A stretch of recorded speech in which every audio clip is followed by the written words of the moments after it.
Just a heads up, today's episode doesn't get into anything graphic, but should be said that we do discuss some mature themes.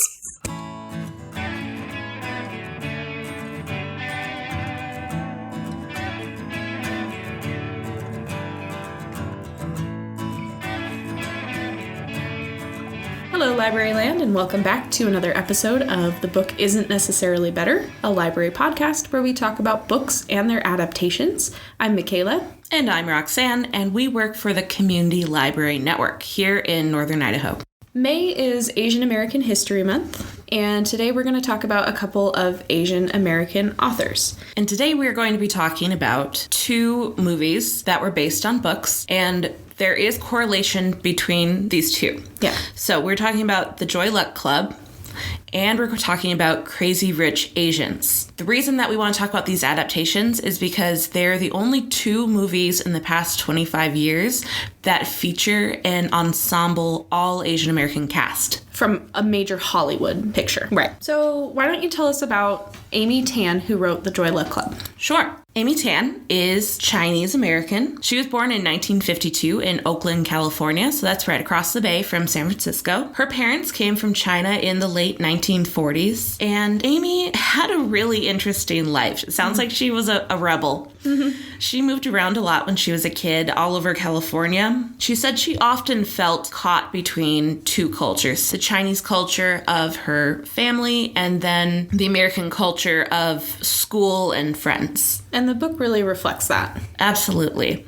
Her family finally settled in South California, but then tragedy hit her life in a really deep way. In the same year, Amy Tan's father and brother both died from brain tumors. Yeah. Which is unusual and horrific. Yes. Because of that, and this happened when she was 15, her mother moved the rest of the family to Montreux, Switzerland, of all places. She was a really rebellious teenager, like I said. Her parents had wanted her to be a doctor, but she wanted to be a writer since she was a little girl, and she pretty much was single-minded about that. Now, she did go back from Switzerland to California for college. She went to San Jose State. She got an English degree.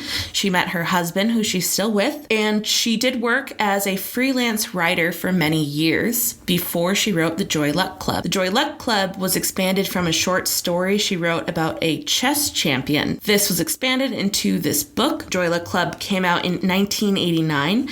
It's been translated into 25 languages, and the story is based, well, one of the characters, June, her story is based on the story of Amy Tan's mother, who left 3 children behind in China. Amy had a really difficult relationship with her mom, and you can see this relationship reflected in the Joy Luck Club. All over the Joy Luck Club. Yeah, absolutely. She's just had more than her share of tragic events. When she was at Berkeley, her roommate was murdered. Yeah, in their room. And because of it, she went mute for a while. So I wonder if writing was a catharsis for her. Catharsis, for sure. Gosh, she had a lot of tragic things happen. She also has Lyme disease. Yeah, just how much can you pile on to like one random person? Horrible events. Yeah. But Amy Tan, still working as a writer. The Joy Luck Club was incredibly successful. It's pretty much broken up into short stories, you could say. There's 16 in all, and they follow 4 sets of mothers and daughters. The mothers are all originally from China. The daughters were all born in the United States. The stories are all about how the traumas and the life that the mothers had before they moved to the U.S. pretty much affected their daughters. Yeah. And sort of a push and pull of American and Chinese culture. Right. Sound familiar? It's a lot like Amy Tan's own life. So you were telling us about June and why her story is a little bit like Amy Tan's mom's story. Yeah, so I'll quickly go through the basic stories of the mother and daughter. So the way it's set up is not linear. There's lots of flashbacks. So you might get one mother's story and then it'll switch to another mother's story and then you might go to another daughter's story. But by the end of it, you've pretty much pieced it all together. It's actually kind of hard to keep track of it. It is. And the interesting thing that I was reading about this book, because they all know each other from church and then they form a Mahjong club, and that's how they keep in touch throughout their lives. The book is also structured like a game of Mahjong. Oh, okay. Yeah. Tell me more. I don't know a ton about it, but Mahjong is also, you have 4 players, and the tiles are divided into 4 sections and then played in sets of 4, I believe. So the 16 chapters with the 4 sections and the east wind and the positions of the players actually really informs the structure of this book. So the premise in the movie, at least, the framing device, I'll kind of talk about the movie and the book at the same time. The premise is that June's mother has died and June now needs to take her place at the Mahjong table. June, who's also known as Jing Mei, she is the American-born daughter of Su-Yan Wu. Su-Yan Wu, in the story, is running away from the Japanese during World War II, and her husband, who is an officer commander, she's trying to get to him. She doesn't know that he's died, and she essentially collapses from dysentery. Yeah. And when she essentially wakes up later after being in the hospital, she had abandoned her babies on the side of the road, 2 twin girls. And so she abandons them because she thinks that she's going to die. Right. And her belief is that people who might otherwise take in her daughters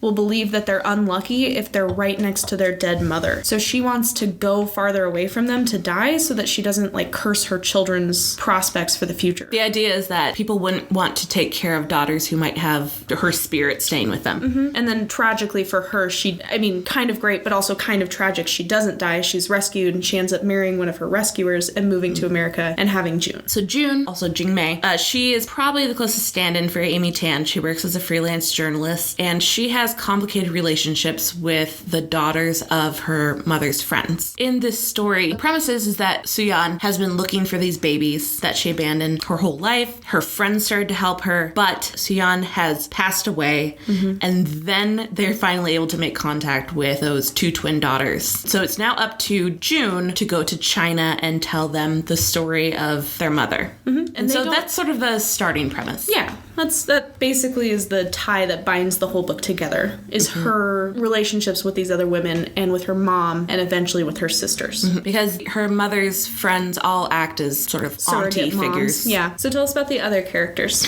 Sure. So Su-Yan and June are sort of the anchor story. Then we have Lindo. Lindo is a really funny character. She is stubborn, would you say? Yeah, she's very strong-willed. Yeah, she has the most strong-willed personality. So Lindo has a daughter, Waverly. Lindo's backstory is that in China, when she was about 3, her family betrothed her to this very rich family. And the idea is that she was preparing from the day that this happened, that she is training to be a good daughter-in-law.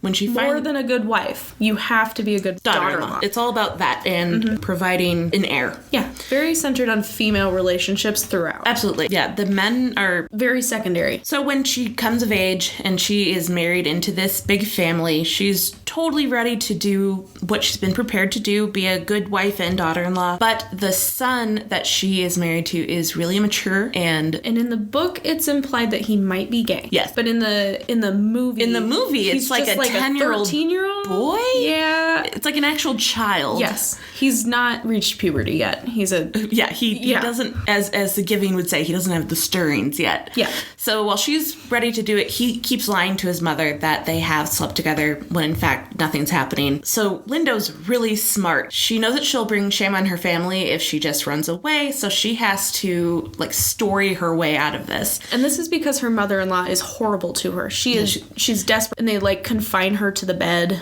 until she conceives a child, basically. Yeah. So her mother-in-law is terrible to her. Yeah, she's in this really abusive situation. And so she plans this for a year in advance in the book. In the movie, they speed it up. But she essentially says that she was visited in a dream by the family ancestors, and they are saying that this marriage was not supposed to be, and that unless she's set free, essentially, they will be cursed. And she's really smart, and she gave them all these signs of what terrible things will happen. So, for instance, she had lost a tooth 4 years ago, and she shows them, look, my teeth are falling out.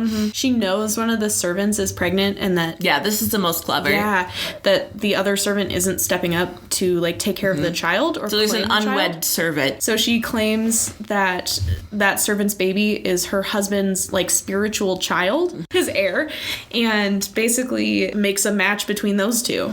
and satisfies her mother-in-law. And it works out wonderfully for Lindo. They give her enough money to go to America. And later, her daughter, Waverly, is a chess champion. Child prodigy. Yeah, basically. And the way that this comes back is that Lindo is extremely proud of her daughter, but in that way that some overbearing mothers are, where she goes around and says, oh, look, this is my daughter's picture in the Times, or whatever it happens to be. Basically just like people on the street. It's like, look how smart and great my daughter is. And so Waverly decides she's going to stop playing chess and thinks that that's going to like make her mom have some sort of reaction, and Lindo's just like, okay, go ahead and quit, see if I care. Yeah, these two butt heads all the time. Yeah. Waverly constantly lives in fear of not getting Lindo's approval. And sort of their climax of the story is that Waverly says, like, all I've ever wanted is your approval and I don't get it. Yep. And Lindo essentially says, like, that's all you needed to say. Right. And you've had it all along, basically.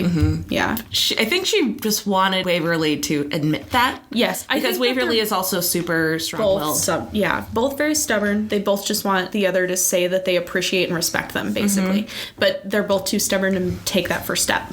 So that's Lindo and Waverly. Who else is there? So my favorite character is Ying, and her married American name is Ying St. Clair. So Ying was born into a very rich family in China. She believes strongly in destiny and fate, and she believes that it's her fate to get into this marriage with an older man who she'll never name. She always just says that he's a very bad man. Essentially, he's about as abusive as he could be. Yeah. So they get married. She's kind of arm candy. He immediately starts cheating on her. He moves in with an opera singer. And so here's where the book and the movie differ. In the book, Ying becomes pregnant and aborts the baby. Right. In the movie, it's a really intense scene where, do you say that it's purposeful? I don't know that it's in the movie, she's sort of very depressed. Yeah, she's so depressed that she's like almost catatonic. She's watching her baby boy and she lets him slip under the water. He drowns. Yeah. And it's not really clear. And she panics. She does panic immediately afterwards. She knows what's happened and is obviously distraught. But she also says, I did it to take away to hurt him in the only way I could do it. Yes. So it's a little bit ambiguous. Not sure whether she does it on purpose or not. You could find evidence for either one, I think. Right. In the book, she doesn't really seem to have remorse about it. No, not as much. She's like, yeah, that's how I hurt him. Yeah, and situation. And then I went to America. In the movie, Ying carries this depression into the rest of her life. And so her daughter Lena grows up with a severely depressed mother because of this accident with a baby. So totally different from the book and movie in that. Sure. Lena, like I said, is her daughter, and Lena has a really passive personality, and Ying feels that this is her fault. She says, because my spirit sort of died being in this abusive marriage, I didn't have any spirit to pass on to my daughter Lena. So Lena also has one of my favorite stories. She's married to a man named Harold, and they are architects. Beautiful house outside of San Francisco. But the weird relationship they have is that they split all of their finances. Like exactly half and half. Even though she says he makes 7 times more than she does. So he's a partner in the firm and she is just a project manager or something? Yeah, lower down in the food chain. So he makes, obviously, much more than she does. But they're expected to split, I mean, literally everything down to their grocery bill, even the stuff that she doesn't use. So, for instance, ice cream. Yeah. So they have this list on the fridge, and it sort of shows how passive she is because they fall into this. Because they had started working together, so when they would have meals, when they were just coworkers, they would split it. But then when they started dating, she never told him that, It's a financial strain for her. And she's uncomfortable with She didn't like it, but she let it keep going on with them always going Dutch. So the thing with the ice cream. Yeah, so this is a big difference between the book and the movie. It's their big fight. They have a really big fight because Ying comes to visit them, and she sees this list on their fridge, and she sees that Lena pays for half the ice cream. She says, Lena, you don't eat ice cream. In the movie, it's because she doesn't like had it. A bad she says, I never touch the stuff. Yeah. Because Ying too much as a kid, stands up to Harold and says, like, why are you making my daughter pay for this? In the book, there's a ton of trauma behind it because Lena developed an eating disorder when she was in high school, and she binged on ice cream one day, and so she can't eat it anymore. Right. Yeah. So there's a lot behind that. There's a lot in that one. I like that story as well. those two together, I think, are very interesting. In the book, there's an added layer of interest with Ying's character because she remarries an American man and he just calls her Betty. He gives her an American name and like basically doesn't really respect her like Chinese heritage. Yeah, and their communication is always stilted. Like he didn't know enough Chinese and her English. Right, isn't as good. Yeah. Yeah, so they have a very... He sort of speaks for her a lot. Yes, and not always what she's actually saying. There's a lot of mistranslation happening between the two of them. He speaks for her a lot. And again, just like doesn't even give her the courtesy of calling her by her real name. He calls her Betty and she just goes along with it. Moving on to last mother-daughter, we have Anmei Su, and her daughter is Rose. So Anmei has an interesting backstory in China. Her father had died, and her mother became the fourth concubine or wife, they kind of use both terms, to a rich man, which means that she's shunned by her family. We find out that her mother had been assaulted, and so the only way to basically keep her honor. Yeah, keep her honor, and because they would take care of her, is like move in. With the family.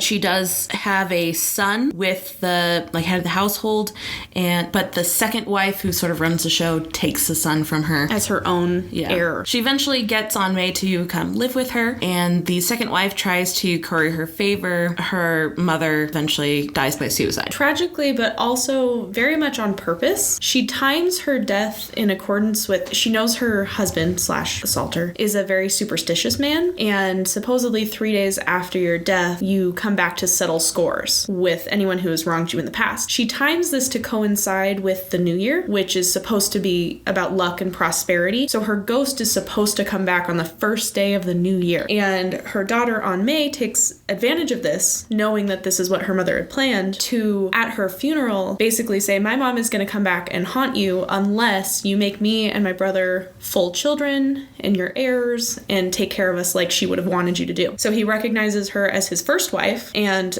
makes her kids legitimate heirs. Eventually, Anmei moves to America, and she has Rose, her daughter. Rose's issue in her marriage is that she's always very obsequious to her husband, Ted. She has to deal with a lot of racism from Ted's family. Ted comes from a really old money family. Hoity-toity wasps, basically.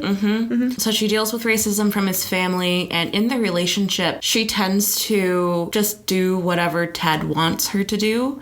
She doesn't stand up for what she deserves. So very similar to her mom's relationship in that... Or her grandmother, really. Or her grandmother wasn't given her proper due. And so when Ted and Rose are going through a divorce, Rose finally sort of has the gumption to speak up and say, hey, I deserve, this property, these assets. Whereas before she was just going to kind of let him take whatever. And this all happens again as they're playing a game of Mahjong. And at the end, June leaves to meet her sisters in China. And the movie is similar. She gets there and briefly meets the family and says, our mom has died. Her aunts don't tell her sisters that the mom has died. So she's basically being sent as an emissary to her own siblings. Yeah, exactly. To share their memories about their mom.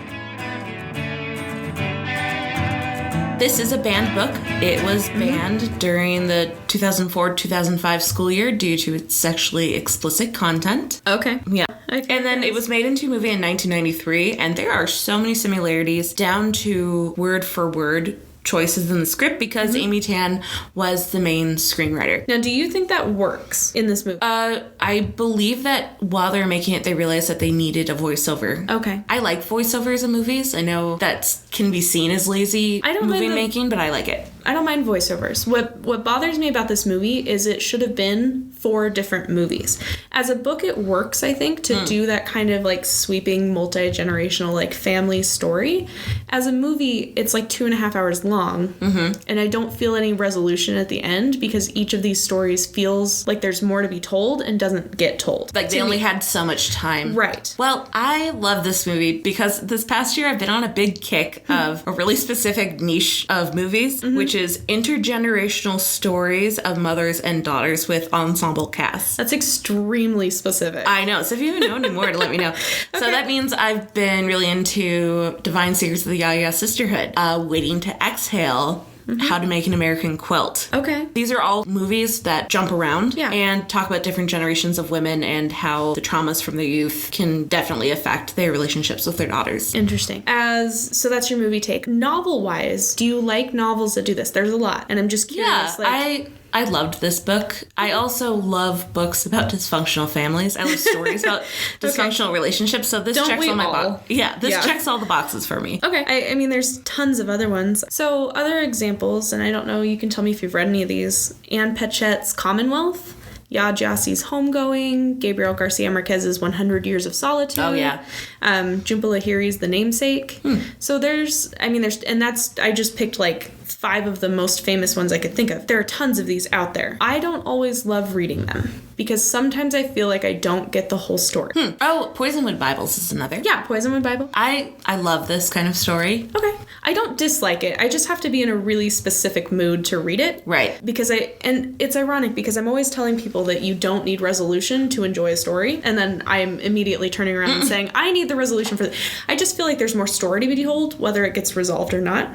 So I sometimes feel a little let down because I didn't get what I think is the full... I see. It's like there's just too much information. Yeah, I want the whole story. You want them to just be their own separate movies or books. I think that this one could be 4 separate movies. Oh, absolutely. And each work.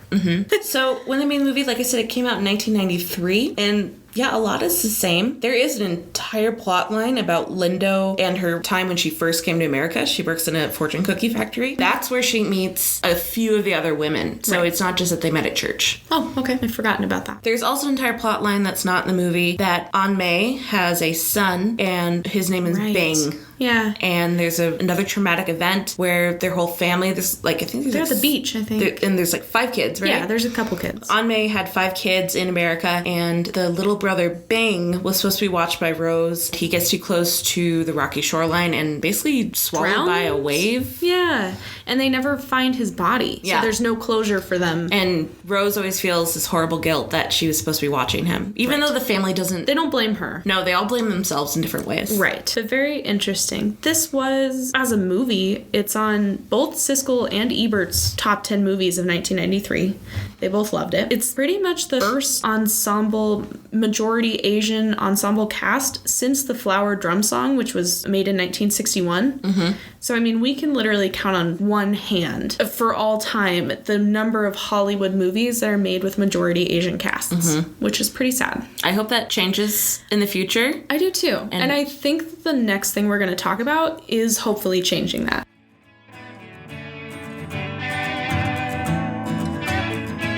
So what is our next story? Our next story we're going to talk about is Crazy Rich Asians. It's a 2013 national and international bestseller by Kevin Kwan.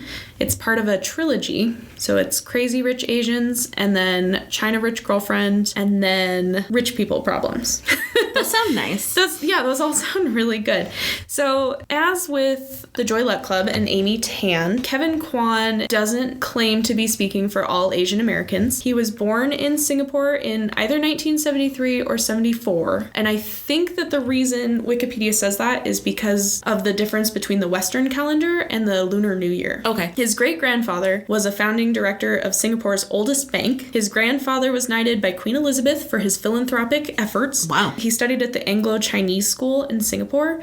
So he is from a very well-to-do Singaporean family. So he is writing what he does. Yeah, for sure. When he was 11, he moved to Texas with his parents. Previously, he had been more or less raised by his grandparents in Singapore. And then his mom got a job in Texas, so they moved to the United States. He graduated really young. He was 16 when he graduated high school, and then went on to a glorious college career, basically. So he's rich and smart? He's rich and smart. He, after college, worked for Andy Warhol's magazine, Martha Stewart's magazine, and Tabor Kalman's design firm. So super high profile. And then he got his own creative studio, and his clients there included TED.com of TED Talks, the Museum of Modern Art, and the New York Times. This is an I'm exhausted just hearing about his resume. Very, very smart, driven guy. And he often says that he has the Asian perspective from having lived in Singapore for some time and from having an Asian American experience growing up after that. But he acknowledges that he's looking at Asian culture through a Western lens. He's been largely Americanized, is what he kind of says, and isn't necessarily the most authentic voice out there. So in his own words. In his own words. So he's an interesting case. Does he get criticism for that from the Asian American community? He absolutely... Or is that his own? No. He absolutely does, and we'll talk about it a little bit when we talk about the movie,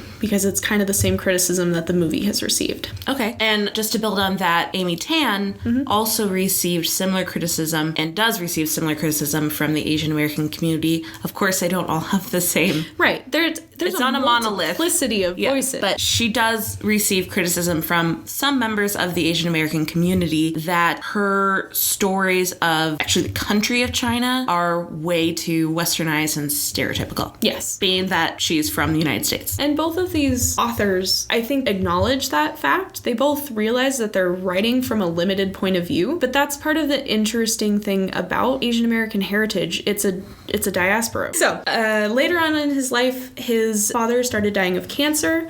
So Kevin Kwan kind of dropped out of everything else he was doing to take care of his father. And while he was doing that, they were talking about their memories of Singapore, and that's when he started writing Crazy Rich Asians. Oh, wow. So let's go into that. Crazy Rich Asians was published in 2013, like I said. It follows 3 multi-generational elite Singaporean families. Say that 5 times fast.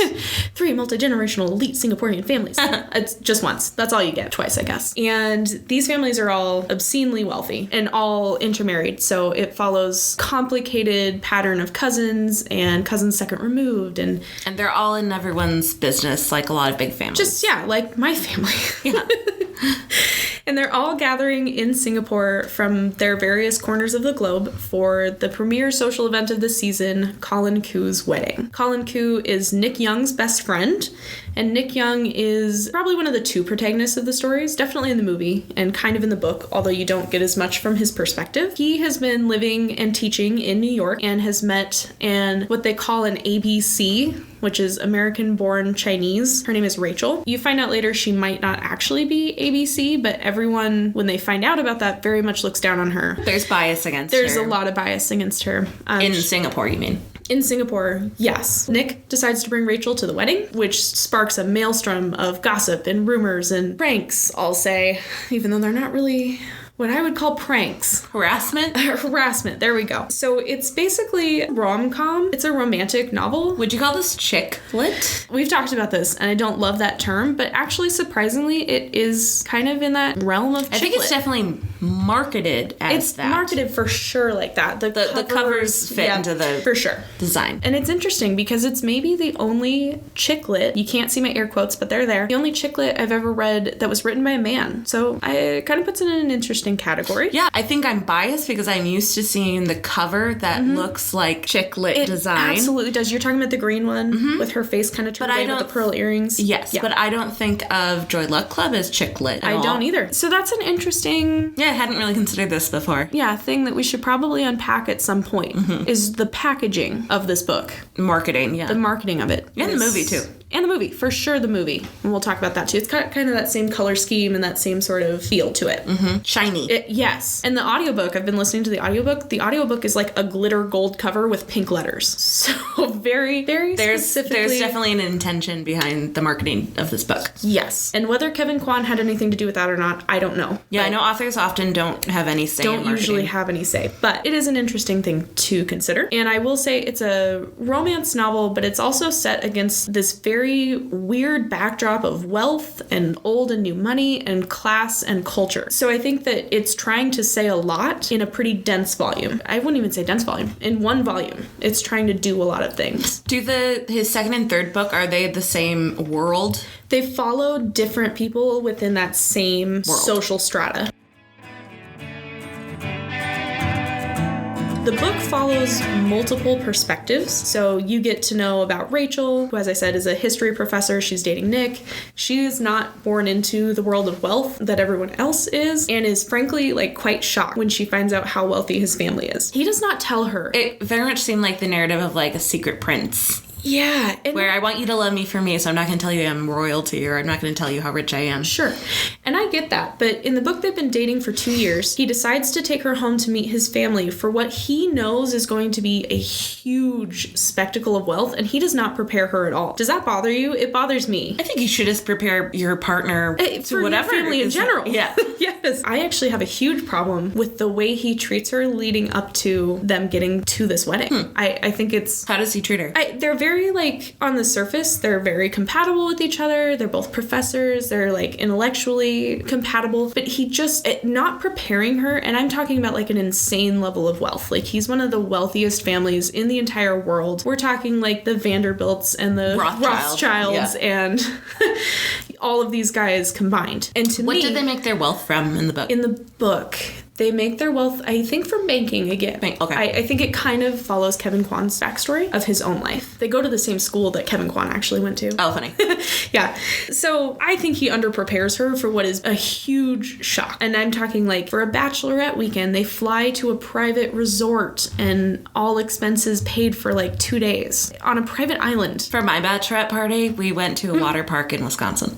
Oh! It was awesome. Nice. We hung out on my mom's back porch. Sweet. Yeah. So, if you or I was, dating a guy who suddenly, like, a bachelorette party was, we are flying outside of the country for multiple days to just booze and dance and stuff for a week, that's shocking to me. Mm-hmm. So, that's Rachel and Nick. They're the main people that this story follows. Mostly Rachel. Eleanor is Nick's mom.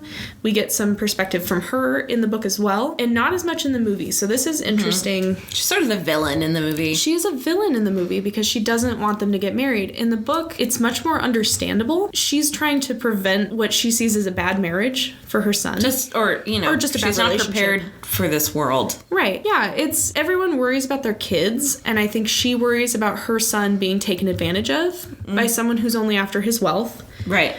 And someone who doesn't have the right sort of class background and cultural knowledge that you would want your kid to have if he was going to take over one of the richest fortunes and businesses in the world. And she herself was not liked by her mother-in-law.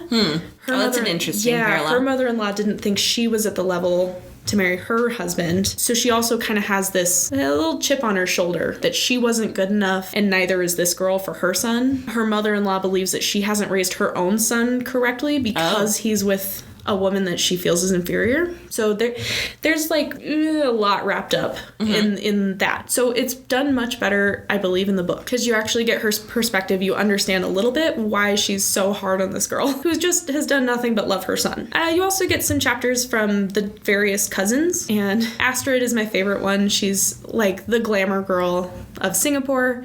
She's super well put together, very well spoken, but she has kind of subsumed her own existence for her husband's startup company. He's also not a wealthy person. He married into wealth and is kind of the forerunner to Rachel, and it does not turn out well for them.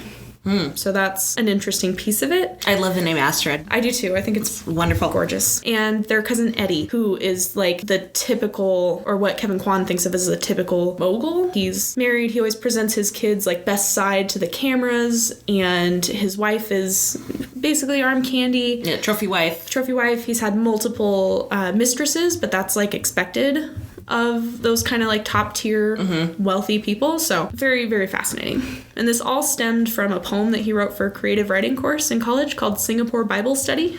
So it's kind of like the chess thing in the Joy Luck Club, in that it started with a completely tangential, because there is a Bible club in the book / movie, but it's very, very thirdary or tertiary. Yeah. It's extremely not important to like the overall story. But that's how a lot of those women get together and spread their information, things like that. So speaking of the women getting together, so there is something that it does not happen in the book that's in the movie. It's paying homage to Joy Luck Club. So sort of at the like standoff at the end between Rachel and her future mother-in-law, they play Mahjong together, and that is homage to the Joy Luck Club. Right. That they're both using strategy while they're talking about their future. Yeah. And Rachel is a game theory expert. In the movie. Like an economic She's professor. an economics professor in the book. but has that very like strategic, and also that her mother, who came from China and then raised her on her own, is very looked down upon by these Singaporean families, was taught by her mom to play Mahjong and be a strategic theorist. Critical thinker. Yeah. So from what they would deem inferior beginnings, beats Nick's mom, but like is very nonchalant about it. Like, Eleanor thinks that she's won. She flips down her tiles, and then Rachel's like, I guess she won, and flips down her tiles that she's had the whole time. And like, basically like a poker game. Yeah. It's a mic drop, for sure. She's just like, I could have beaten you, and I chose not to, so I'm the better person, and then walks away. Eventually prompting Eleanor to give her blessing and say she and Nick can get married, and she gives her ring, which is symbolic because her own mother-in-law wouldn't give her the ring when she got married because she thought she was inferior, so now she's giving her ring to Rachel, implying that she has accepted her. So it all works out. It all works out because the movie is, let's get into this. The movie is a straight up rom-com. Oh yeah, it's marketed that way, but it is a great movie. It's a good movie. So enjoyable. Yeah. I've seen it maybe 3 or 4 times. It is great rewatch value. For sure. And it's got some interesting differences from the book, for sure. We can get into that. But it was made in 2018, directed by John M. Chu. It stars Constance Wu as Rachel, Henry Golding as Nick. He was a model and a like game show host. He was a travel host. Yeah, basically not an actor. Constance Wu, have you seen Fresh Off the Boat? I haven't. Fresh Off the Boat. Oh, we could actually do an episode on Fresh Off the Boat. She's in this show that's based on the memoirs of Eddie Wang, a Chinese-American chef, travel writer. Interesting. It also has Gemma Chan as Astrid and Lisa Liu as Ama, who was also in the Joy Luck Club. She played Aunt May. Yeah. She's the only crossover actor, I think. Correct. Awkwafina's also in it. I love Awkwafina. Yeah, me too. She plays the character of Pick Lin, which is Rachel's best friend from college, who also lives in Singapore and comes back into her life because Rachel is in Singapore. She's sort of her guardian angel. Yeah. And it's very fascinating. In the movie, she goes to Pick Lin's house and she's like, oh, whose house are you going to tonight? And she goes, Nick Young. And everyone drops their forks and knives on the table. It's like, oh my God, you're dating that Nick Young?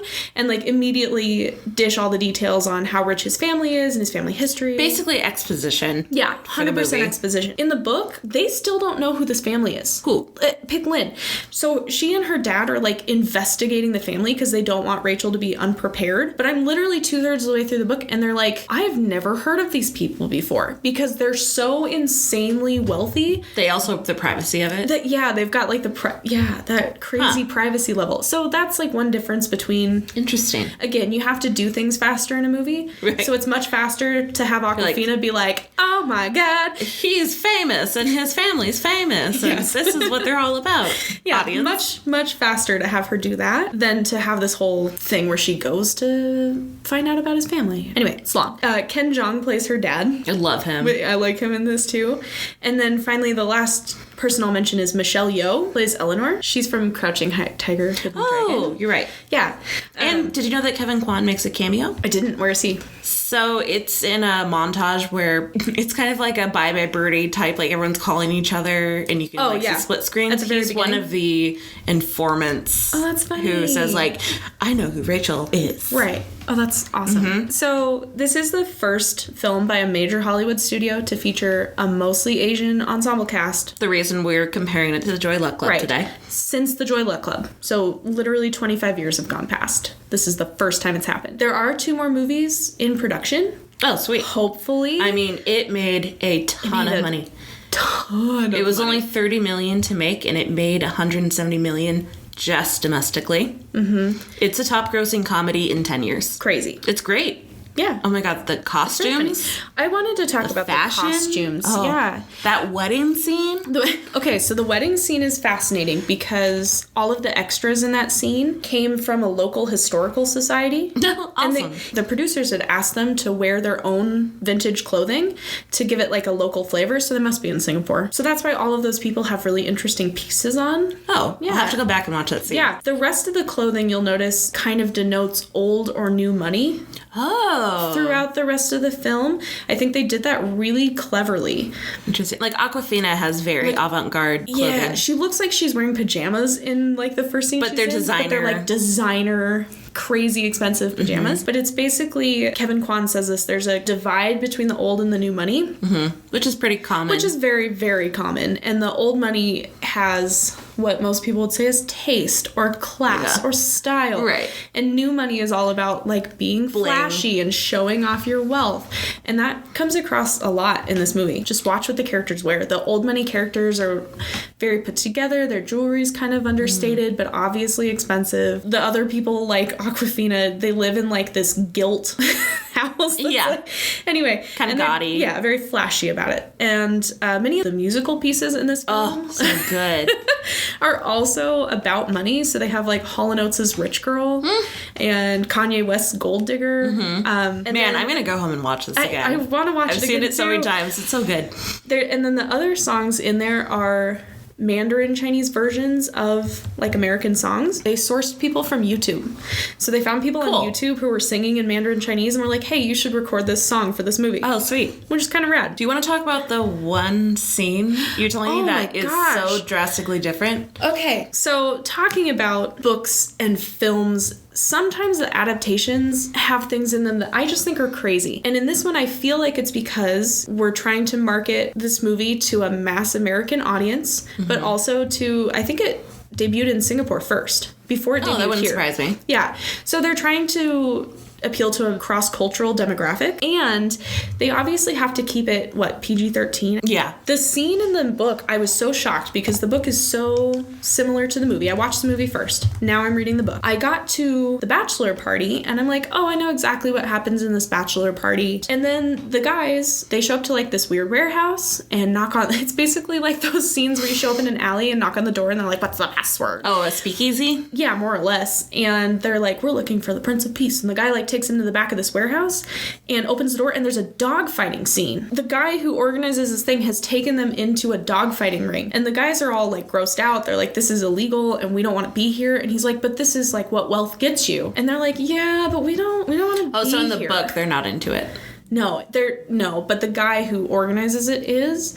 But it's something that I don't even think they could put into the movie because it would turn off so many people. You know what I mean? So instead they just play up that scene as like a debauched crazy bachelor party. Weekend. Yeah. He like rents an island or something. That's pretty different. There's another similar thing that happens at the bachelorette party that I think the book like takes it up to 10 when the movie keeps it at like a 6. I'll let you read that one because there's some language that I'm not comfortable with on this podcast. And Kevin Kwan did get to do some creative things with the movie. That was part of his conditions for selling the rights to it, was that he would have some creative control. So I think that it's got a through line. They're very similar, but that the book is allowed to go into aspects of wealth that the movie is not. Right. That's why I think the movie is like a straight rom-com, and the book is a romantic comedy that's also trying to say something about culture and society. Very succinct.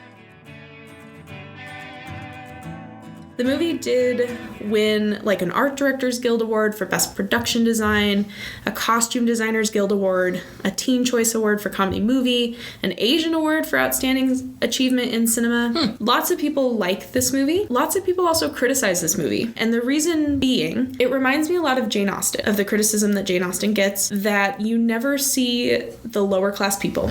So you never see the people on the other side of... this insane wealth. Yeah, the insane wealth.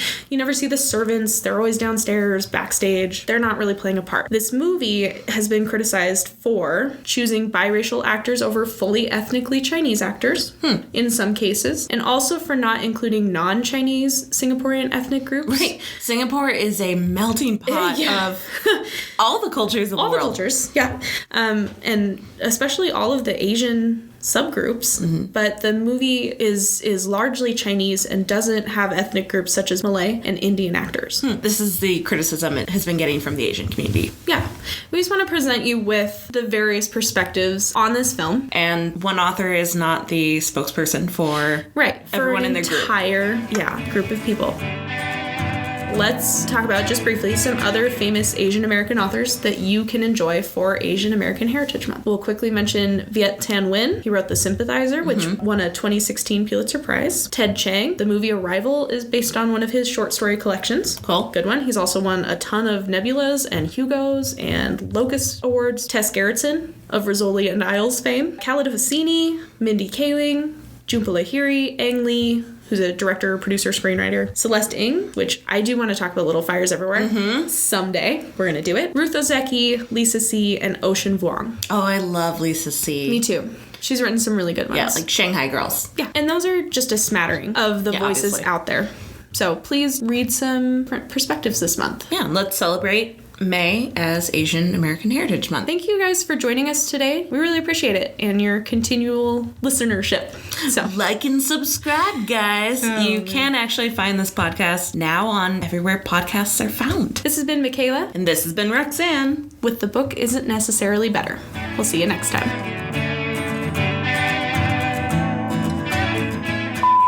Like Mark. I'm doing a very quick test of the microphone. We're testing the microphone again. We're testing the microphone, just in case. This is the same spot it was in. Okay, I'm just doing my last I know. test because now I'm closer to the microphone. Okay. Testing it. Okay. Okay. And his error, I can't say that. His error. 3 multi-generational elite Singaporean family. 3 multi-generational elite Singaporean family. 3 multi-generational...